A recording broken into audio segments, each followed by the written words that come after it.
I am Theo Giesel. I speak to you all. I don't come with a knife or a spoon or a doll, but I might someday, with one or with two. Vote me for the wall, is what I think you should do. Many people were very important to U.S. history, such as George Washington or Dr. King, but no one compares to the man of our childhood, Theodore Seuss Giesel, or more commonly known as Dr. Seuss. Known for his creation of many famous children's books, Giesel received many awards for his works, such as 2 Emmys for Outstanding Children's Special and Outstanding Animated Program. He also went on to win the Pulitzer Prize Special Citation. Giesel was born on March 2, 1904, to Henrietta and Theodore Giesel in Springfield, Massachusetts. Because of Giesel's German ancestry, him and his sister experienced a lot of anti-German prejudice from kids in their school following World War I. After high school, Giesel attended Dartmouth College and joined its humor magazine, Dartmouth Jack-o'-lantern.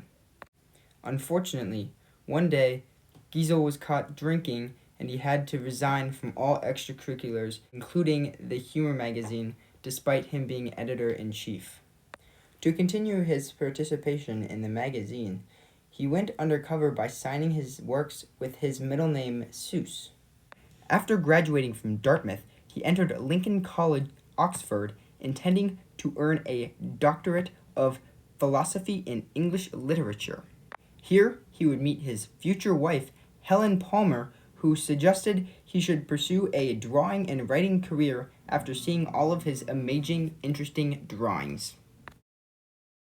Taking Helen's suggestion into consideration, Giesel moved back to the U.S., where he began submitting and sending in writings and drawings to many magazines, book publishers, and advertising agencies.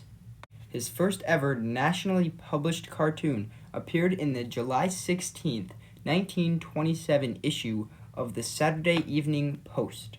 He would then move to New York City and start for the humor magazine Judge. In his first published work, and from then on with Judge, he continued to sign with his pen name Dr. Seuss. Early on in the following year, Giesel signed for the Flit Bug Spraying advertisement, which continued till 1941. This Flit campaign grew Giesel's popularity, which gave him opportunities to appear more regularly in larger magazines such as Life, Liberty, and Vanity Fair. The Flit campaign also gave him more opportunities for advertisements in the future. With the money from the Flit campaign and other advertisements, Giesel and his wife loved to travel all over the world. Another reason for this was when Giesel traveled, he said it helped his creativity. On a returning voyage from Europe, Giesel wrote a poem which was inspired by the rhythm of the ship's engines, which would go on to be Giesel's first children's book, and I think that I saw it on Mulberry Street. After his success with his first book, Giesel went on to write many more children's books, such as The Cat in the Hat, Green Eggs and Ham, and One Fish, Two Fish, Red Fish, Blue Fish. Many of Giesel's books were meant to improve children's vocabulary by simplifying and condensing stories while still using his creative artistic capabilities to engage the reader.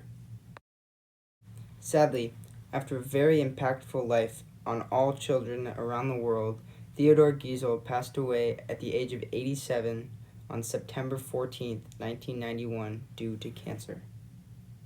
After Giesel's passing, many awards were made in his honor regarding children's books. His ability to get children involved in books and further increase their desire to read and learn was one of a kind. His books were meant to teach lessons like social skills and equality and others in interesting and enjoyable ways for children. His impact on children's literature and overall literacy rates was great and still is great. Although he may not be around today, His legacy lives on through his books and words. Vote Dr. Seuss for the A Push Hall of Fame.